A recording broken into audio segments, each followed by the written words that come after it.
পরকীয়া শুধুই বিনা লাইসেন্সে শরীরভোগের ছাড়পত্র।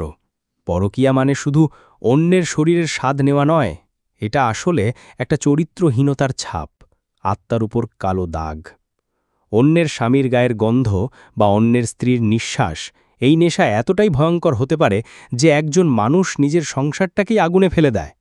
বাইরে থেকে হয়তো এই সম্পর্কটা খুব রোমাঞ্চকর মনে হয়, কিন্তু ভেতরে আছে শুধু প্রতারণা, অন্ধকার আর ভাঙনের স্রোত। সমাজ খুব সহজেই দোষ চাপায় বাইরের মানুষের ঘাড়ে। ওই মেয়েটা সংসার ভাঙল, বা ওই ছেলেটা অন্যের বউকে নিয়ে পালালো। এমন কথা আমরা কত শুনি, কিন্তু আসল সত্যিটা অন্য জায়গায়। যে দরজাটা ভেতর থেকে বন্ধ ছিল, বাইরের মানুষ সে দরজা খোলার সাহসই পেত না যদি ঘরের মানুষ নিজে তা না খোলে। তাই তৃতীয় মানুষটা হয়তো প্রলুব্ধ করেছে, কিন্তু বিশ্বাসঘাতক আসলে সেই যে নিজের হাতের মুঠো নিজেই ছেড়ে দিয়েছে।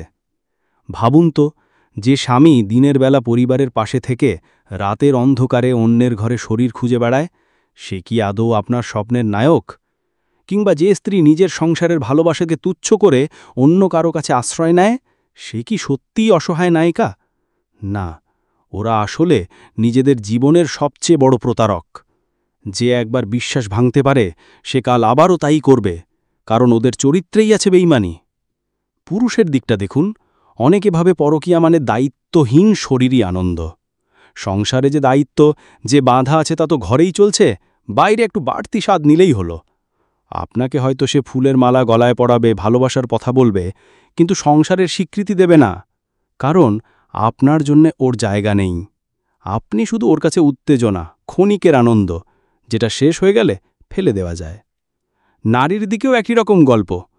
কেউ হয়তো একঘেয়ে জীবনে রং খুঁজতে, কেউ হয়তো স্বামীর প্রতি অভিমান থেকে এই পথে যায়, কিন্তু শেষমেশ এও সাময়িক খেলা ছাড়া আর কিছু নয়। তাহলে দোষ কার? প্রতারকের, নাকি সেই তৃতীয় মানুষের, নাকি আমাদের সমাজের? আসলে তিনজনেই দায়ী। প্রতারক দায়ী প্রথমে, কারণ সে তার সঙ্গীর বিশ্বাস ভেঙেছে। আপনি দায়ী, কারণ আপনি সেই মিথ্যার খেলায় সঙ্গী দিয়েছেন।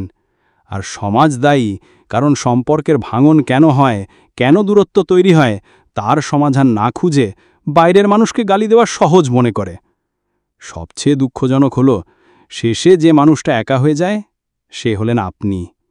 প্রতারক পুরুষ বা নারী আবার নিজের সংসারে ফিরে গিয়ে ভালো স্বামী বা ভালো স্ত্রী সাজার অভিনয় করে বাঁচবে, আর আপনার কপালে জুটবে সমাজের গালি, অপমান আর বুকের ভিতরে রক্তক্ষরণ।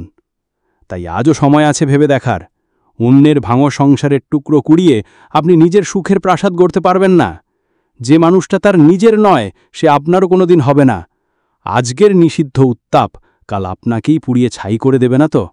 উত্তরটা আপনার নিজের আয়নায় দাঁড়িয়ে আছে।